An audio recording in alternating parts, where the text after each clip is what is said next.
Luto naman tayo ngayon ng pesang manok. Kung may pesang dalag, may pesang manok. Yan. Oil, bawang, sibuyas, luya.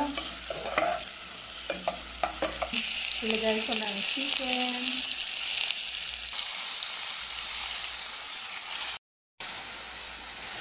Ayun, lagyan ko na ng patis. Then, paminta. Maglagay din ako ng asin. Konti lang. Ngayon, lagyan na natin siya ng tubig. Ayan, pakuluan natin. Ngayon, pwede ko nang ilagay ang patatas. Ayan.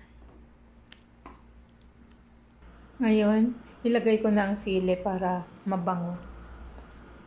Ngayon, kulong-kulo na ang ating linuluto. Ilagay na natin ang pechay. Ayan.